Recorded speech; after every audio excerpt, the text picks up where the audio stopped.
Please put your hands together for Miss Carol Spencer. Good evening.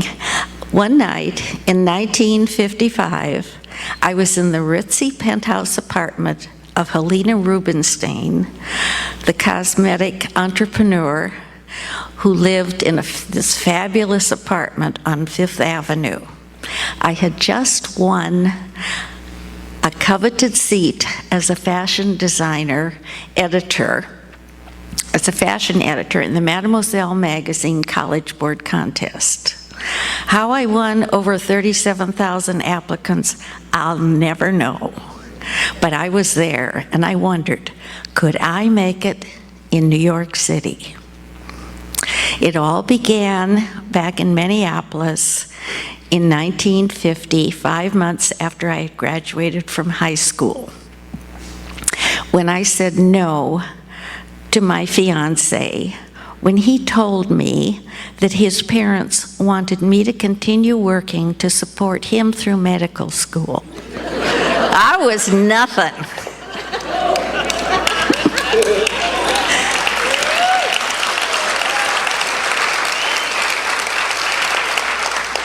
At that time, there were basically 5 jobs for a woman: nurse, teacher, wife and mother, secretary, or clerk. And I was working at a job in an office, earning minimum wage, at that time 75 cents an hour, and I hated that job. Well, when the tears were over, I took stock of myself. What was I going to do? My parents were both dead. My sister had moved to Chicago, and I was kind of lost. And I looked around to see what would be appealing to me when I found it in the Sunday newspaper listing jobs, a seminar that talked about jobs in the fashion industry. I attended that seminar and I found MCAD, the college that would teach me how to become a fashion designer. I enrolled quickly, and 4 years later, I was in New York City rather than walking down the aisle to receive my Bachelor of Fine Arts degree, because I had to be in New York for this contest. And it was thrilling in New York. And then it was over all too soon. But while I was there, and back in Helena Rubinstein's apartment, I wanted to appear sophisticated. And in the 50s, you had to have either a cigarette or carry a cocktail at a party. And I was allergic to cigarette smoke, so that was out. So I carried a glass, but soon I found out that I didn't know how to drink. So I took my drink, and when no one was looking, I poured half of it into the potted palms. And I often wonder if they survived or if they became tipsy as I might have. Well, it was over all too soon. I was back in Minneapolis, working as a designer, first in the children's wear industry and then in Mrs. Sportswear. But I was restless and I didn't want to stay there. And soon I found an advertisement in Women's Wear Daily saying, fashion designer, stylist for sunny California. I answered that ad immediately, but they didn't answer me. So when the rent was up, or the lease was up on my apartment, I decided I'm going to move to California. So I drove out to Los Angeles and settled in another apartment. And then I found an advertisement in California Apparel News, and this time it said, Barbie needs a fashion designer. I answered that ad immediately, and soon I heard from Mattel. I was to have an appointment in both Chicago, Illinois, and Los Angeles, California, on the same day at the same hour. Can you believe it? I wonder, was fate intervening? Well, I got the job, And on my first day, I was ushered into security where they took my picture and made a badge for me to wear at all times. And then they took me into the design studio where I met the designers on the way to my desk. There were 3 of us at the time. And it was wonderful designing, and I got into it right away. And soon Elliot Handler wanted to do something a little bit different, to give more play value into the Barbie line. So he wanted to incorporate color magic, where the color of the hair would change and where the color of the fashions would change. And so I was asked to become the designer for that, and I created both the prints that changed color as well as the hair design. And then I moved on to other things. But all this time, I was looking for Mr. Right. And in the 70s, Mattel expanded the line to incorporate careers for children so that they could play out their dreams of what they might want to be in the future. I designed Surgeon Barbie fashion pack shortly after I had a biopsy where I saw up front women as nurses and men as doctors or surgeons. Why shouldn't a woman become a doctor? Why shouldn't she become a surgeon? So I put her into the fashion pack in that way. And then one day I was bar hopping, looking for my Mr. Right, because that's what they did back in the 70s to find it. And soon this handsome guy comes up to me and says to me, "What do you do?" And I said, "I'm a Barbie designer." And he laughed. And I quickly said, "Oh, no. I'm a secretary." That was believable. That calmed him down. And he invited me to have another drink. And I said, "No, thank you. I've had enough." I knew he'd never be my Mr. Right. Well, I began wondering why being a Barbie designer was laughable when I started reading in the newspapers the criticisms about her figures. But then I attended a fashion show luncheon featuring Yves Saint Laurent's Mondrian designs. And at the end of the luncheon, I went up to Yves Saint Laurent to ask him for his autograph. I thought that would be wonderful. And he looked at me and he said, "What do you do?" And I said, "I'm a Barbie designer." And he said, "I look at the Barbie line all the time to see what you're doing." Well, if YSL looked at our line, we must be doing something right. But yet, the designers were this closely guarded secret. How could we ever be recognized as designers within the world? Well, we kept going on, and soon I found a man that I had a romance with, and he was a pilot. And we would go soaring together over the top of mountains, following the eagles who knew where the drafts of wind were. It was wonderful. And one day, he handed me a magazine that outlined the new eel-wax uniforms for female astronauts. And a teacher was about to go into outer space. And so I quickly started designing 2 uniforms for Barbie.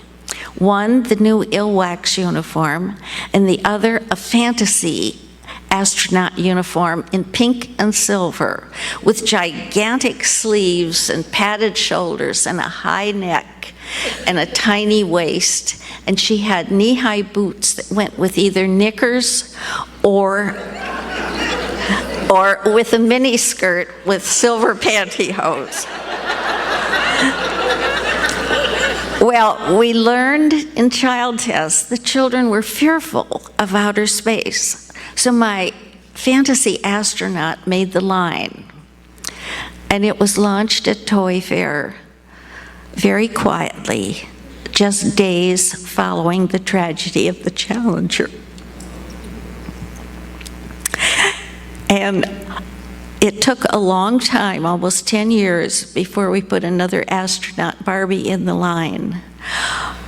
But learning about outer space and being able to enjoy a fantasy astronaut that I had designed, I feel good thinking that I played a small part in their healing. But I personally have never forgotten. And then the 1980s was a time of change. This was when computers were really being introduced into all companies. And I was working all day to keep my designs fresh and saleable. Yet I was going to night school to learn the new technologies. And my designs were helping Barbie to become more and more popular. But I was not being recognized for anything. I was still behind that curtain of secrecy. How do you break out? Well, we tried. Anyway, I continued on, and we decided that we wanted to have a designer collection featuring the name of the Mattel designer on the package, but that was killed very quickly. But yet, when a visionary artist came to Mattel, he loved the idea. And I worked with him, and together we formed the Classique collection that bore the name of the designer on the package. And I was the designer chosen to create this style. But I was given so much busy work that I had to actually do my design and create the 3D models over one weekend, and that was to have 3 dolls in this collection. So I knew that if the designer byline was going to happen at Mattel, it had to happen now. So I asked my sample maker, Benito, if he would work with me over the weekend. He was quite agreeable. And together, we completed the 3 fashions. We were a team. I even hand-sewed some of the ruffles on a coat. And I went home at 3 o'clock Monday morning, hardly slept a wink, and I was back at the office setting up before the 8 a.m. meeting where our CEO, Jill Barad, who made all the approvals of the designs, was to be at the special meeting because she was about to take off on a business trip. And I had 3 designs. One was an over-the-top gala gown in turquoise and gold. And I designed it so that it took your eye around and around the fashion so you could enjoy every aspect of it.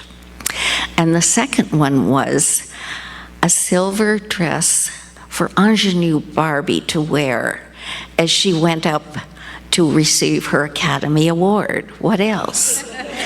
And that was topped by this ruffled coat. And the third design, and this was the early 90s that I'm doing this, and everyone was thinking about the new millennium, what would happen. And I decided that Barbie had to have a poodle to take with her as a pet into the new millennium, into the unknown.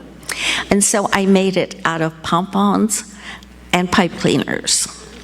Well, when Jill came in at 8 o'clock in the morning with the VPs over design and marketing, she absolutely loved my designs. She bought every one of them, and she said they were high style and glamorous, just what we needed.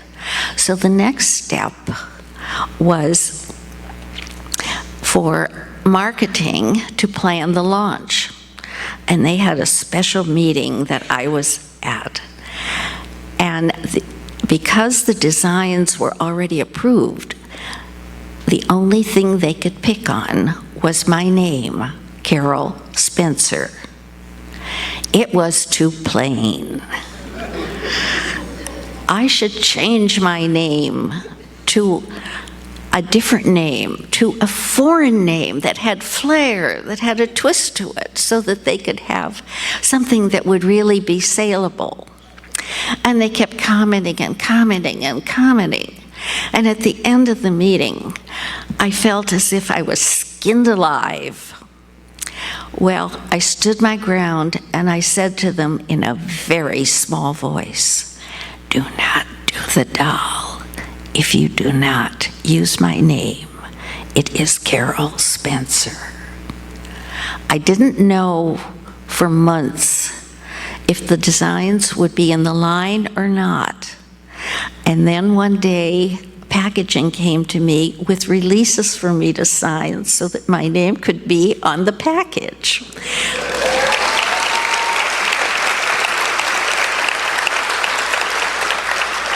Well, this started my name recognition, but it also gave all of the other Mattel designers name recognition from that day forward. Just look on the internet.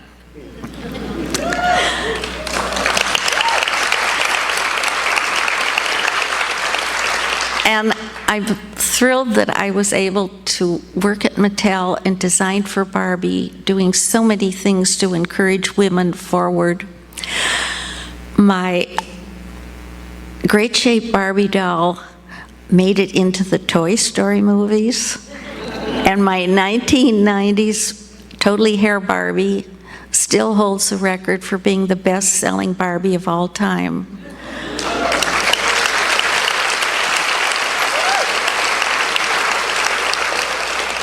But the most wonderful thing that I love to hear is when I meet people all around the world and they learn that I was a Barbie designer, they look at me and they say, "Barbie inspired me forward." Thank you. That was fantastic, wasn't it?